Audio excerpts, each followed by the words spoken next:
안녕하세요, 여러분.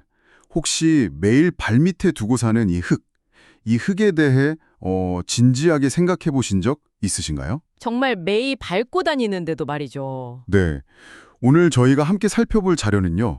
환경공학을 공부했지만 정작 도시에서는 흙 한 번 제대로 만져본 적 없던 주인공 하도연 씨의 이야기입니다. 아, 그 농부 소녀. 네, 맞아요.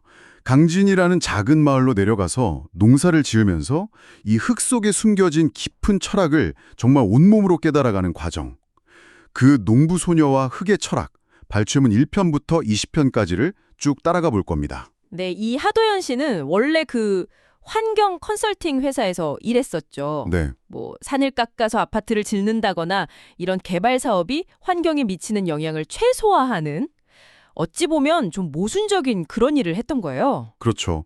그러면서 점점 이 자연과 인간이 분리된 도시 생활 자체에 대해서 근본적인 의문을 품게 되었다고 해요. 네, 회의감이 들었겠죠. 그러다가 친구가 귀농했다는 소식을 딱 듣고 정말 충동적으로 회사를 그만두고 전라남도 강진으로 향합니다. 이야, 대단한 결심인데요. 그렇죠.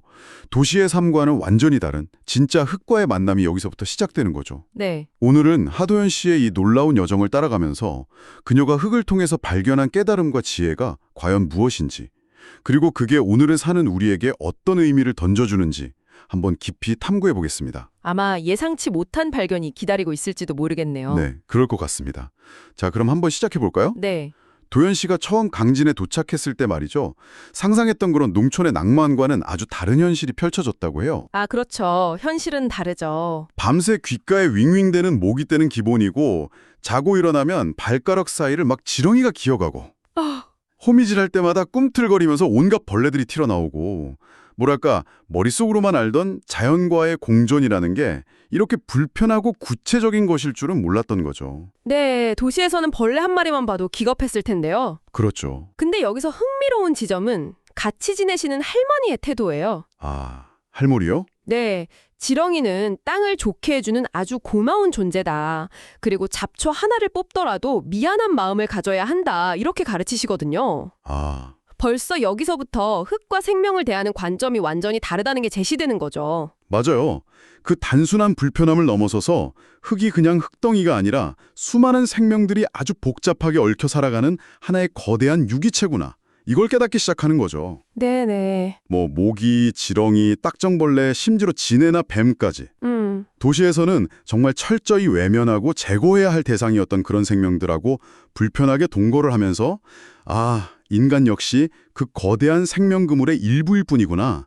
이런 자각이 싹 트는 겁니다. 이건 정말 큰 인식의 전환이었을 것 같아요. 네, 그렇죠. 그 전까지는 인간 중심적인 시각에서 자연을 뭐랄까 관리하거나 통제해야 할 대상으로만 봤다면 이제는 내가 그 자연의 일부고 다른 생명들과 동등한 관계구나. 이걸 느끼기 시작하는 거죠. 이론이 아니라 정말 몸으로 부딪히면서 배우는 그런 생태학적 감각의 회복. 뭐 이렇게 볼 수도 있겠네요. 하지만 그 깨달음과는 또 별개로 농사일의 현실은 정말 혹독했습니다. 육체 노동이 그렇죠. 매일 새벽같이 일어나서 끝없이 반복되는 그 육체 노동이요. 물집 잡힌 손이며 뭐 끊어질 듯 쑤시는 허리. 아이고. 이러다 정말 몸이 망가지는 건 아닐까? 내가 과연 이 생활을 계속할 수 있을까? 이런 회의감이 아주 강하게 들었다고 해요. 도시 사무직 노동과는 정말 차원이 다른 고됨이었겠죠. 네, 맞아요. 그런데 바로 이 지점에서 중요한 어떤 내면의 변화가 일어납니다. 어떤 변화죠? 한편으로는 자신이 힘들면 언제든 도시로 돌아갈 수 있는 선택권을 가진 어찌 보면 좀 특권적인 위치에 있다는 걸 자각해요. 아, 하지만 동시에 그 고된 노동 속에서 도시에서 느꼈던 어떤 공허함과는 다른 종류의 충만감을 느끼기 시작한다는 겁니다. 충만감이요? 그건 어떤 종류의 충만감이었을까요? 바로 내가 쏟은 땀과 노력의 결과가 눈앞에 직접 보이는 경험이죠. 씨앗을 심고 물을 주면 싹이 트고 자라서 열매를 맺는 그 생명의 경이로움 같은 거요. 아, 이건 뭐 컴퓨터 화면 속 데이터나 보고서 작업과는 전혀 다른 아주 구체적이고 직접적인 보람이었을 겁니다. 네, 그렇겠네요. 힘들지만 뭔가 진짜를 하고 있다는 느낌? 비로소 땅에 발을 딛고 사는 듯한 그런 느낌이었겠죠. 아, 듣고 보니 그 경험이 마침 도연 씨가 머물던 강진 근처에 다산초당이 있잖아요. 거기서 유배 생활을 했던 정약용 선생이 추구했던 실학 정신과 딱 연결이 되는군요. 네, 정확합니다. 실학이라는 게 잘 아시겠지만 책상 앞에 어떤 관념적인 이론보다는 실제 삶 그리고 백성들의 현실 문제 해결에 중점을 둔 학문이잖아요. 그렇죠. 정약용 선생의 말씀 중에 땅을 다스리는 자는 먼저 땅의 성질을 알아야 한다. 이런 말이 있고요. 또 농사는 하늘과 땅의 덕을 본받는 일이다. 하늘은 때를 주고 땅은 바탕을 제공하며 사람은 거기에 노력을 더한다. 는 이런 통찰이 도연 씨의 경험과 정말 딱 맞아떨어지면서 큰 울림을 주었던 거죠. 와. 그러니까 흙 위에서의 노동이 단순한 육체 노동을 넘어서 어떤 자연의 이치를 배우고 삶의 지혜를 얻는 과정, 즉 살아있는 학문이 될 수 있다는 걸 깨달은 겁니다. 야, 단순히 농사 기술을 배우는 그런 차원을 넘어선 거네요. 네. 노동과 자연의 순환 속에서 철학적인 성찰까지 하게 된 거군요. 흙이 더 이상 힘든 노동의 대상만이 아니라 존중하고 배워야 할 스승처럼 다가오기 시작했다는 점이 참 인상 깊습니다. 네. 그리고 이런 경험은 자연스럽게 흙 자체에 대한 더 깊은 어떤 지적 호기심으로 이어집니다. 아, 철학적인 탐구로요? 네. 도연 씨는 틈틈이 도서관을 찾아서 고대 그리스 철학부터 현대 철학까지 또 동서양의 사상가들이 흙을 어떻게 바라보고 사유했는지 이걸 파고들기 시작해요. 아, 그 부분도 저도 참 흥미롭게 읽었어요. 정말 다양한 관점들이 나오잖아요.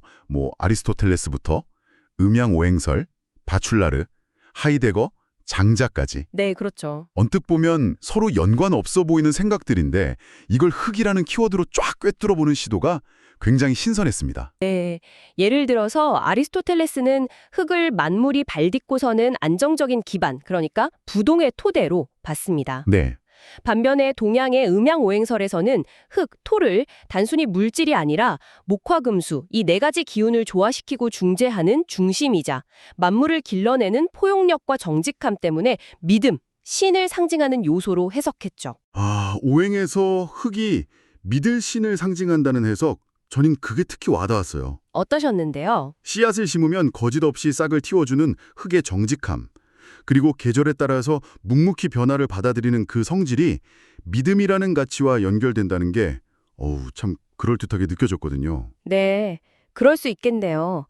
프랑스 철학자 가스통 바실라르의 관점도 독특한데요. 바실라르요? 네, 그는 흙을 파고 갈고 씨 뿌리는 그 행위 속에서 인간의 의지와 꿈이 물질에 각인되는 과정을 읽어냈어요. 아, 흙은 저항하는 동시에 인간의 의지에 부응하면서 형태를 갖추는 어떤 상상력의 대상이 된다는 거죠. 흥미롭네요. 반면에 독일 철학자 하이데거는 흙을 대지, 에르데라고 부르면서 그것이 자신을 드러내는 동시에 끊임없이 은폐하려는 이중적인 성격을 지녔다고 맞습니다.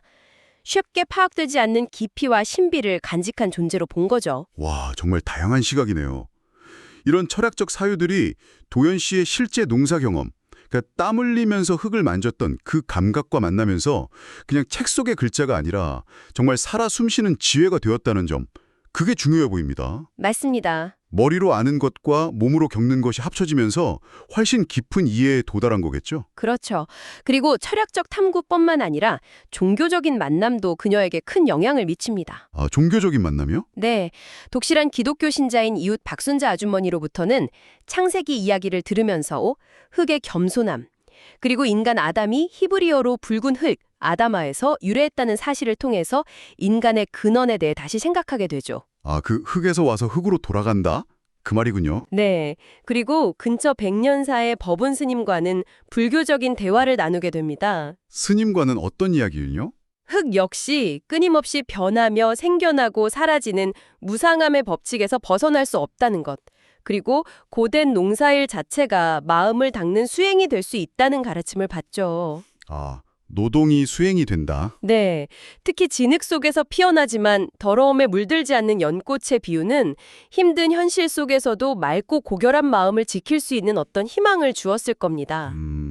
서로 다른 종교인데도 흙이라는 공통분모를 통해서 결국 비슷한 지혜, 예를 들면 겸손, 생명의 순환, 노동의 가치 같은 것들을 이야기하고 있다는 점이 참 놀랍네요. 그렇죠. 마치 흙 속에 어떤 보편적인 진리가 숨겨져 있는 것처럼 느껴지기도 하고요. 문학 작품을 통한 탐구도 이어졌다면서요? 네, 펄벅의 대지나 스타인백의 분노의 포도, 또 박경리의 토지 같은 소설들 속에서 일관되게 나타나는 대지 어머니라는 이미지를 발견하게 됩니다. 맞아요.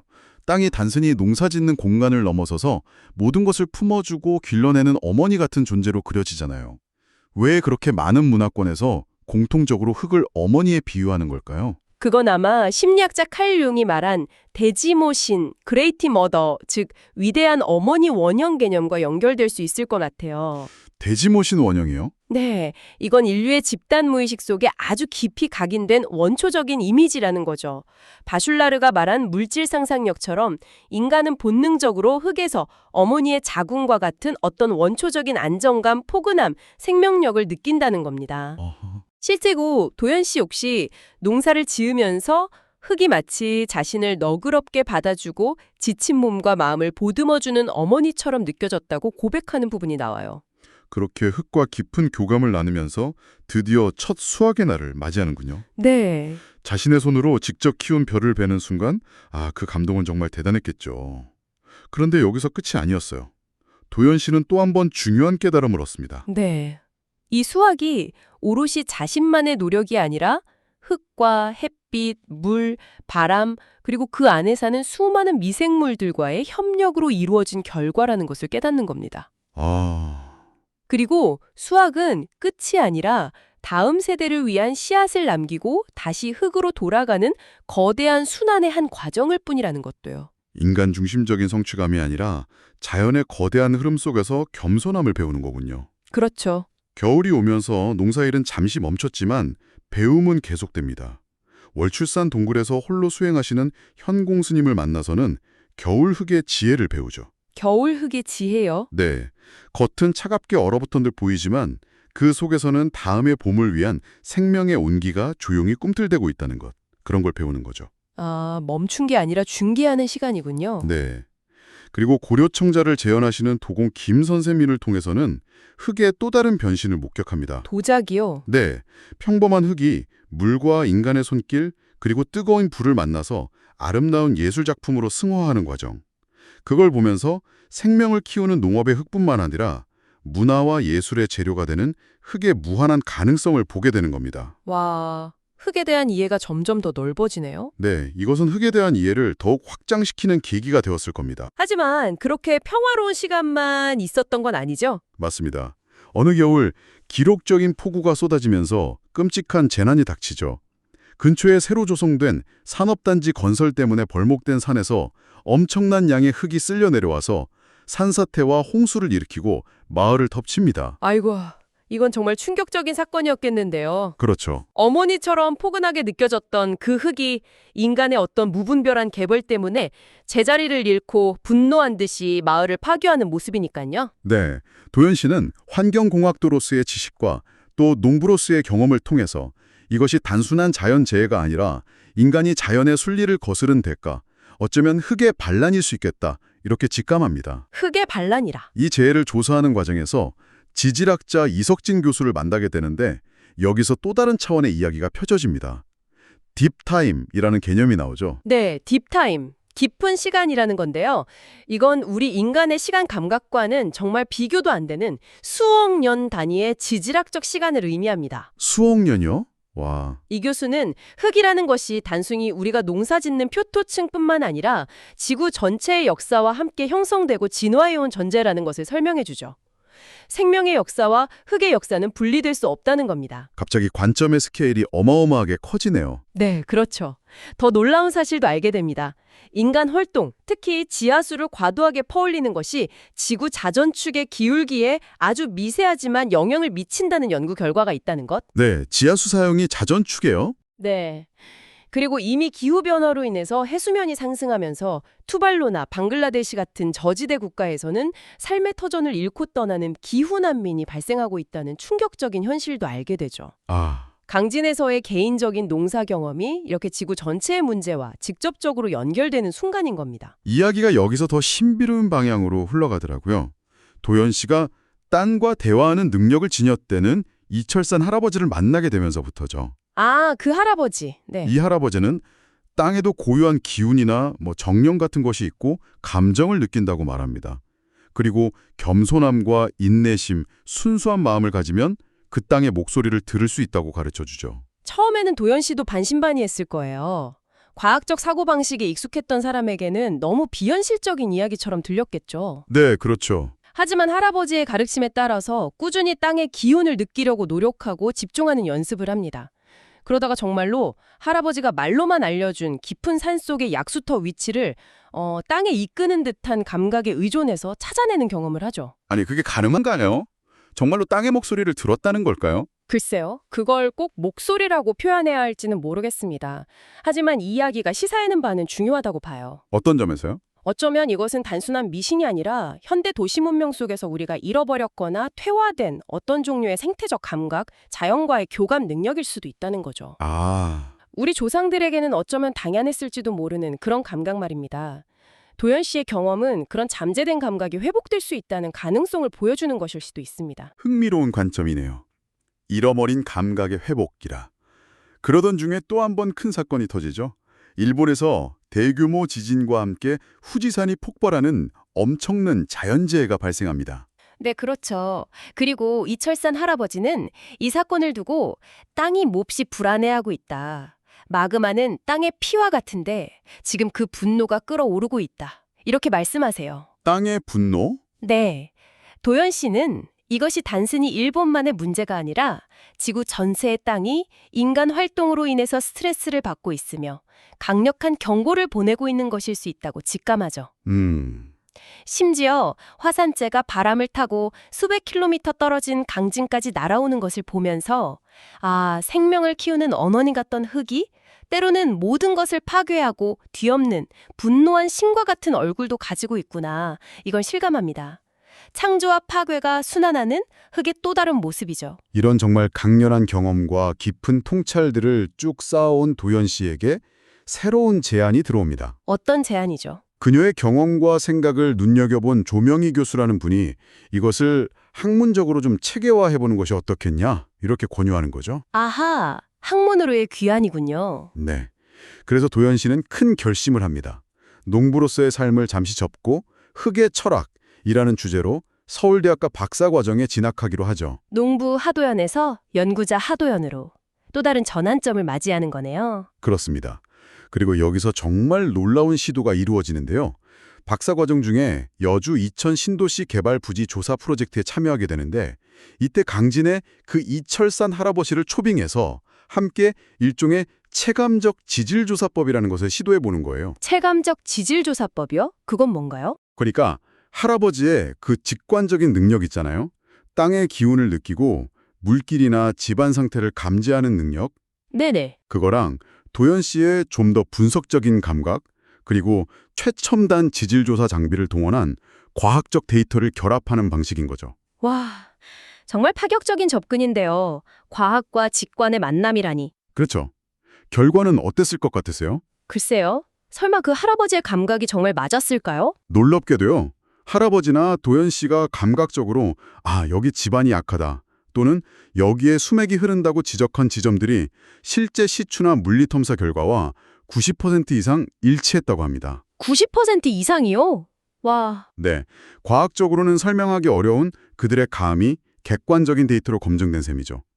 이 결과는 당시 학계와 정부 관계자들에게도 큰 충격을 주었고 어떤 전통적인 지식이나 인간의 직관적 감각이 현대 과학기술과 어떻게 융합될 수 있는지 보여주는 중요한 사례가 됩니다. 이야, 정말 대단한데요. 그래서 도연 씨는 이 경험과 연구를 바탕으로 박사 논문을 완성하게 되는군요. 그렇습니다. 3년간의 연구 끝에 인토부리 사상, 전통 생태 지식과 현대 지구과학의 융합을 통한 새로운 인간 토양 관계론이라는 제목의 논문을 완성합니다. 인토부리 사상. 네, 핵심 주장은 인토부리, 즉 사람과 흙은 근본적으로 둘이 아니라 하나다라는 사상입니다. 인토부리. 사람과 흙은 둘이 아니다. 그 사상을 조금 더 구체적으로 설명해 주실 수 있을까요? 네, 도연 씨는 이 인토부리 사상을 뒷받침하는 5가지 원리를 제시합니다.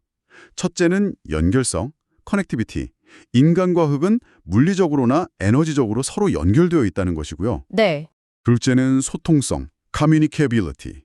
인간과 흙 사이에는 언어는 아니지만 어떤 감흥적인 소통이 가능하다는 것. 아까 그 할아버지처럼요? 그렇죠. 셋째는 기억성, 메모리.